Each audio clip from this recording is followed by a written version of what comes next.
Olha só, a gente está em novembro, novembro azul, e tudo que você sempre quis saber sobre esse tema, você vai ter as respostas agora. A gente está recebendo aqui, no episódio de hoje, o Dr. Carlos Ricardo Baltzer, urologista, especialista total no assunto. Carlos, obrigado por ter aceitado o convite. Eu que agradeço o convite, Fernando. E está junto com a gente aqui porque essa nossa conversa aqui é para os, vamos falar, para os bonitões. Com certeza, para os bonitões e para as bonitonas que acompanham você no canal, né? Porque a gente sabe que o homem é um bicho complicado e a mulher, em geral, é a responsável pela saúde do homem. Então, ela tem que conduzir o marido para o nosso consultório de urologia. Então, assim, né? A mulher marca o dentista, pega ele na mãozinha, leva ali para usar aparelho, não é isso? Exato. Acompanha o homem em tudo. Ô, Carlos, fala uma coisa pra gente. O câncer de próstata é considerado o segundo câncer em homens. E a gente pode falar que ele é o câncer da terceira idade ou na terceira idade do homem? Sim. De fato, em termos de incidência, ele só perde para câncer de pele, que não seja melanoma, né? E como ele tem uma prevalência que aumenta com a idade, Fernando, então, de fato, à medida que a gente vai envelhecendo, você aumenta o risco de ter câncer de próstata. Então, sim, à medida que nós estamos envelhecendo, nossa população brasileira como um todo, está aumentando assim a nossa incidência de câncer de próstata. Agora, assim, qual que é a forma de prevenir o câncer de próstata? Primeiro que, assim, câncer de próstata só tem quem tem próstata, então só tem o gênero masculino. Perfeito. Agora, qual que é a forma que a gente tem de prevenir? Infelizmente, a nossa melhor prevenção ainda é só o diagnóstico precoce. Não existe nenhuma medicação ou algo que você possa fazer que te previna ou te impeça de ter um câncer de próstata. Então, a melhor prevenção é o diagnóstico precoce, você procurar mesmo o seu médico. Mas peraí, eu tenho que fazer uma pergunta aqui então. Uma vez eu fui num congresso internacional de hidrocefalia lá em Bolonha, na Itália, e num jantar me falaram o seguinte, que desde pequenininho os meninos são estimulados pelas nonas, pelas avós, pelas mulheres a comer muito tomate, porque o tomate ajuda na próstata. É verdade isso ou isso aí é um mito? Então, isso é verdade. Isso foi um estudo epidemiológico, foi visto que principalmente o licopeno, que existe no tomate, pode ser usado, você observa pelo menos que quem tem um consumo maior de molho de tomate tem menos câncer de próstata. Como existe outra correlação também do ponto de vista alimentar, que quem consome muita gordura, principalmente animal, tem uma chance maior de ter câncer de próstata. Quer dizer, mas não significa que você vai comer tomate para prevenir o câncer de próstata, mas pelo menos é interessante saber isso e talvez colocar isso aí dentro da sua própria dieta, Claro, né? como também você não vai evitar comer um bom churrasco só para não ter câncer de próstata. Você tem que ter uma dieta equilibrada. Agora, quais são os sinais e sintomas que são mais comuns no homem com câncer de próstata? Então, se a gente está falando especificamente de câncer de próstata, o câncer, Fernando, para ficar mais fácil no entendimento, imaginando a próstata como se fosse uma mexerica, o câncer é uma doença da casca da mexerica. E a nossa próstata, no homem, abraça a uretra. Então, por ser uma doença da casca, a maioria das vezes não ocorrem sintomas. Então, os sintomas que a gente costuma ouvir de próstata, que é a urina mais fraca, dificuldade para urinar, estão mais relacionados ao aumento benigno da próstata, que seria o aumento dos gomos da mexerica. Já o câncer de próstata, por ser a doença da parte externa, você não tem sintoma. Aliás, quando você tem sintoma, muitas vezes você já está em um estágio avançado da doença. Por isso que é tão importante campanhas como essa, por exemplo, do Novembro Azul, para que você possa pegar a população, homens que tenham pelo menos a idade dentro do que a gente considera de risco risco maior, né, para desenvolver a doença, e examiná-lo, mesmo que ele não tenha queixa. Porque a gente estava falando sobre isso, né? O homem, ele se trata de uma forma diferente da mulher. Então a mulher parece que já está acostumada em procurar o médico, procurar ajuda antes do problema acontecer. O homem, geralmente, quando vai procurar, é porque o sintoma apareceu ou porque a mulher, o companheiro, pegou pela mão e levou até o consultório médico. É isso mesmo. Na verdade, a mulher tem a cultura de ginecologista levada pela própria mãe.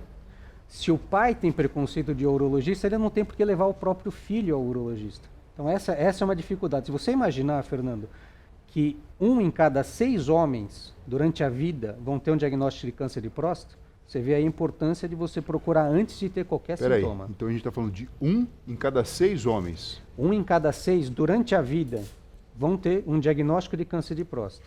E desses, infelizmente, mais ou menos 1/5, 20%, já vão ter um diagnóstico numa fase avançada da doença. Agora sim, em termos de Brasil, o que a gente pode dizer em termos de números? Então, em números, a estimativa, por exemplo, da INCA, né, do Instituto Nacional de Câncer, para o ano de 2020, que a gente tem aproximadamente 65 mil novos casos diagnosticados de câncer de próstata. Então, assim, o impacto que a pandemia, por exemplo, teve nisso, está se estimando que, eventualmente, nesses meses que a gente ficou em isolamento e que deixaram de procurar o urologista, quase 50 mil homens não tiveram diagnóstico de câncer de próstata. Agora sim, o diagnóstico é feito como? A pessoa tem que passar por uma avaliação com o especialista. A gente sabe daquele exame de sangue, o PSA que é dosado, ultrassom, ressonância. É só isso? Ou tem que fazer a biópsia mesmo? Como é que funciona? Tá. E o que tem de diagnóstico diferencial? Se eu tenho uma alteração na próstata, tenho lá meus 55 anos de idade, e não é câncer de próstata, o que é então? Pois é. Então, acho que a gente vamos dividir as coisas. O primeiro que o exame laboratorial principal, de fato, é o PSA. O PSA é um exame de sangue, só que o PSA mostra a atividade da célula prostática, ou seja, não significa que você tem um aumento de PSA que você tenha câncer de próstata. Vamos dar um exemplo. Se você for ao laboratório alguma vez colher um exame de PSA, eles vão te falar para que nas 48 horas anteriores ao exame você não tenha atividade sexual. Por quê? Porque o próprio ato sexual aumenta o PSA. Da mesma maneira que você tiver uma infecção urinária ou um cálculo que passou pela uretra, passou pela próstata, tudo isso leva a um aumento do PSA. Então o PSA, na verdade, é só um sinal amarelo que acende para que você possa pensar num dos diagnósticos que é câncer de próstata. Da mesma maneira, o exame de toque retal, que é o exame físico, ele deve ser feito em complementação ao PSA. Então você não pode fazer somente o exame de toque ou somente o PSA. Você tem que fazer as duas coisas juntas. Existe uma estimativa de que mais ou menos 20% dos cânceres de próstata seja diagnosticado somente pelo toque. E o PSA vem anormal. Então, pensando em como você deve fazer um diagnóstico, você tem que ter o exame físico, portanto você tem que ir ao médico. Nessa questão, não existe teleconsulta que possa resolver, em algum momento você precisa examinar. Você tem que ter um PSA, e tendo esses dois, você tem uma indicação de fazer uma biópsia, que assim, tirar um pedacinho da próstata, e esse pedacinho vai ser visto por um patologista que vai olhar isso no microscópio e vai confirmar se tem ou não o câncer. Existe um exame que vem aos poucos sendo introduzido, mas infelizmente é um exame que a gente não tem disponível ainda em rede pública, que é a ressonância de próstata, que tem um papel parecido com a mamografia. A ressonância dá para a gente uma escala, que chama PIRADS, que dá o risco da pessoa ter câncer de próstata, dá uma escala de 1 a 5. 1 e 2 fica tranquilo, 3 é intermediário, existe um risco intermediário, 4 e 5 riscos elevados. E a ressonância, além de estadiar e dar essa escala, vai dizer aonde a biópsia tem mais chance de encontrar o câncer. Então, em ambientes em que a gente complementa o exame de PSA e toque com a ressonância, e aí faz a biópsia e confirma se existe ou não câncer de próstata. Agora, Carlos, quais são as formas de você tratar uma pessoa que tenha câncer de próstata? E a outra pergunta, né? Foi lá, fez o toque retal, está alterado. Fez o PSA, está alterado também. Vai fazer a biópsia porque pode não ser câncer de próstata. Exato. O que pode ser? Eu vou te dar uma ideia. Por exemplo, se você tem um PSA alterado e um PSA que seja baixo ali, próximo a 4, e tem o toque alterado, a chance de você ter câncer é de 25%. Não é uma chance alta. Você pode ter alterações no toque por uma área de inflamação que dá um nódulo parecido. E essa inflamação explicaria um aumento de PSA. Só que você só vai poder falar isso depois de ter feito a biópsia. Mas se você for dar uma chance para o paciente, em 3 das 4 vezes, você não vai encontrar câncer. Mas ele tem que fazer o diagnóstico, ele tem que fazer a biópsia para ter essa certeza. Entendeu? E o tratamento como é que funciona quando é câncer de próstata? Tem que tirar a próstata totalmente? Depende. Na verdade, assim, hoje em dia, existem muitos pacientes que a gente não trata. Então, você fala assim, poxa, mas alguém que tem um diagnóstico de câncer e eu não vou tratar? De fato, quando você faz a biópsia, além de confirmar se existe ou não existe câncer, ele permite para a gente dizer qual o grau de diferenciação daquela célula. Então, explicando um pouco melhor, se a célula for muito diferente da célula original, ela seria um câncer mais agressivo, ou seja, teria mais chance de sair da próstata e ir para algum outro lugar, para um linfonodo, para um gânglio, para um osso, para outros órgãos. Então, isso é dado numa escala. Então, se você tem um tumor que tenha células que são muito parecidas com uma célula normal, a gente pode eventualmente só observar, o que faz o que a gente chama de vigilância ativa. Então, eu sei que eu tenho, mas eu não obrigatoriamente trato neste momento e vou acompanhando a cada 3 meses, e eventualmente repetir uma biópsia um ano depois para confirmar que ele continua bonzinho, vamos por assim, e vou só acompanhando. Por que a gente faz isso? Porque a gente sabe que, que muitos anos atrás, quando se começou a fazer diagnóstico disso e o PSA começou a ser mais divulgado, muitos homens foram operados de câncer de próstata sem ter necessidade. E isso levou um grande problema em relação à perda de urina, a disfunção erétil, a dificuldade de ereção. Então, a gente hoje está classificando os riscos desse câncer. Se ele é um câncer de baixo risco, ele pode só ser observado.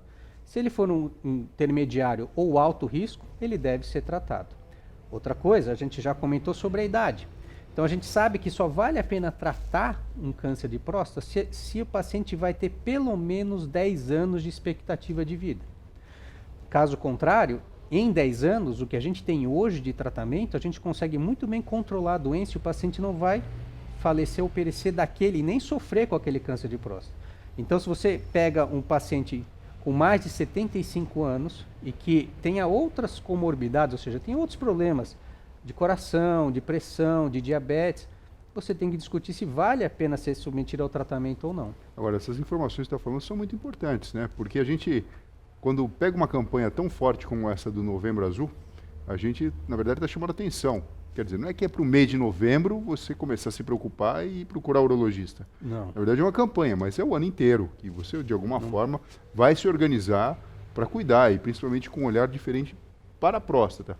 Do ponto de vista histórico, pelo que você está dizendo, houve no passado uma tendência a operar demais.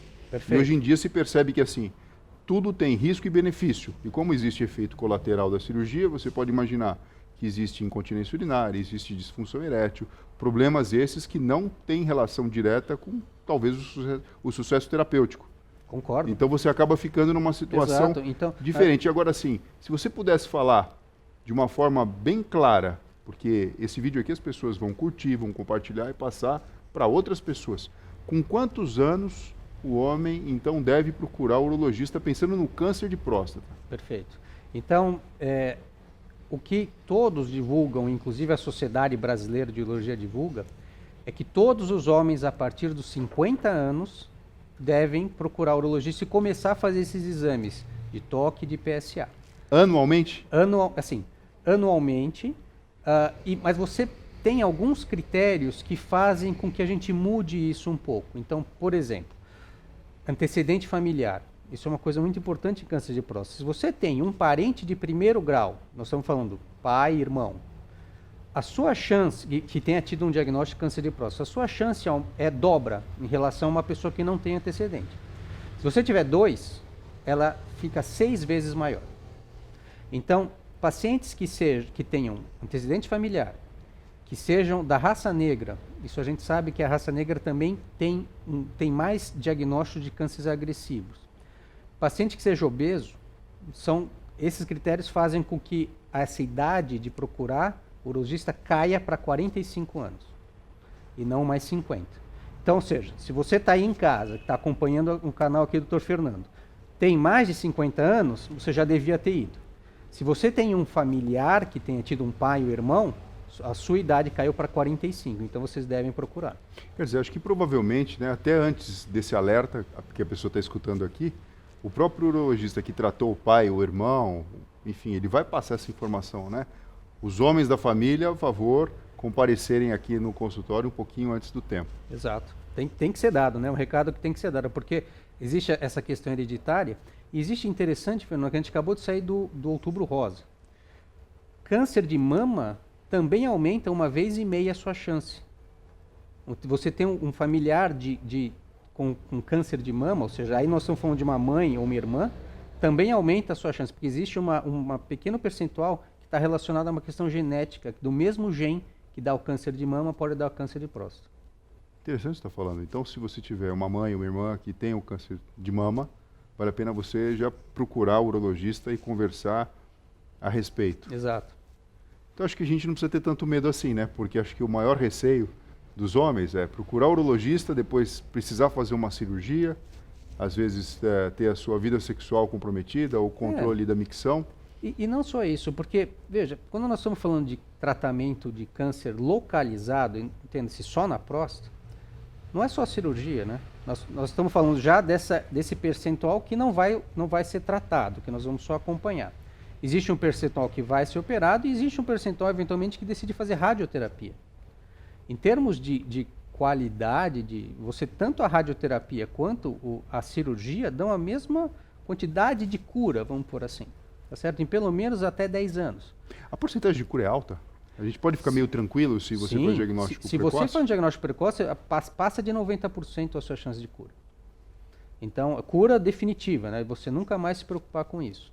Obviamente que, como qualquer câncer, uma vez que você tem esse diagnóstico e faz o tratamento, você continua fazendo o seu segmento.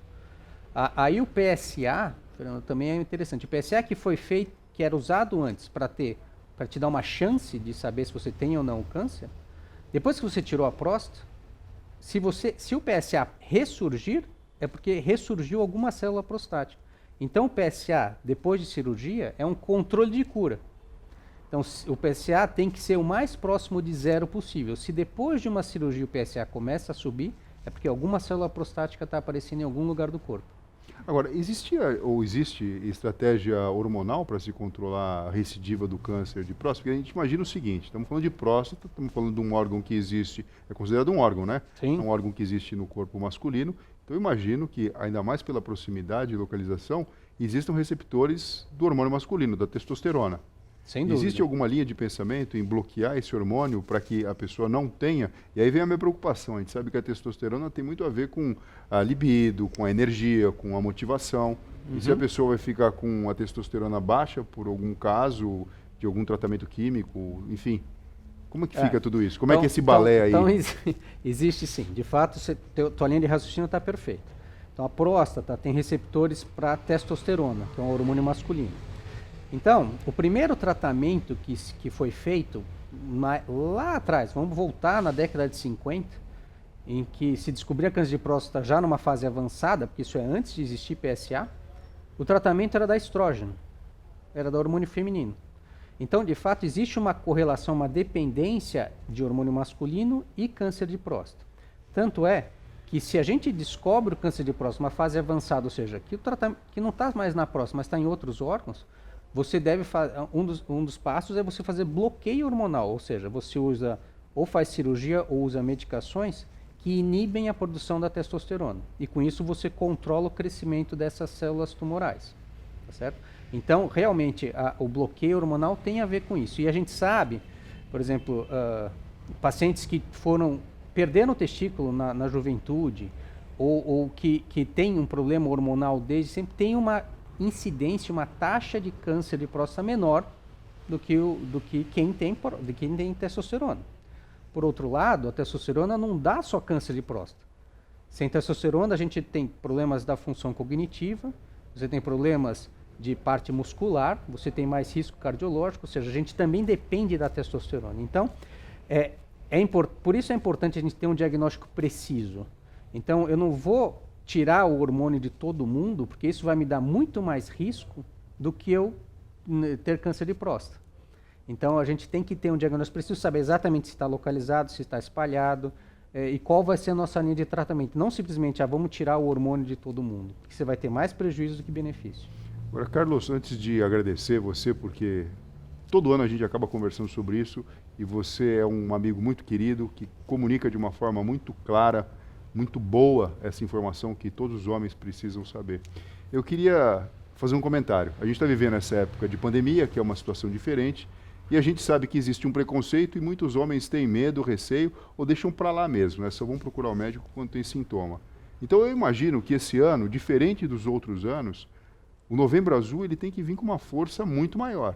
Não tenha dúvida. Porque a pessoa vai ficar escondida naquilo, não vou procurar porque tem coronavírus. E uma coisa não tem a ver com outra, né?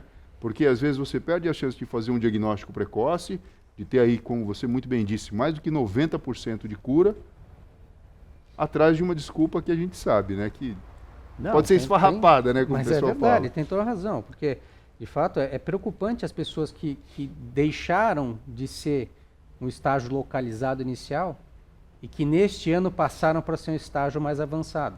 Porque veja, Fernando, quando a gente fala em estágio mais avançado, eu consigo falar em, não cura mais, mas eu consigo falar em controle da doença.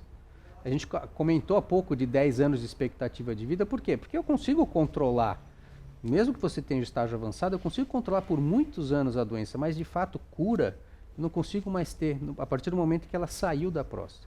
Então é muito preocupante esse ano que a gente passou, que infelizmente deu essa pandemia toda, mas o número de pacientes que deixaram de ser diagnosticados e eventualmente perderam o momento ideal de tratamento é alarmante. Eu imagino que isso seja muito mais preocupante do que o fato de algumas pessoas falarem, puxa vida, será que eu vou ter acesso a uma cirurgia robótica? Porque eu acho que dentro da cirurgia que utiliza robô, a cirurgia de próstata, que tem todo esse lance da tecnologia, acaba sendo a menina dos olhos, né? Sim. Ela é talvez a principal de todas Claro. as possíveis cirurgias, né? Exato, acho que das cirurgias robóticas é a que mais, foi a primeira que começou e a que mais se destacou.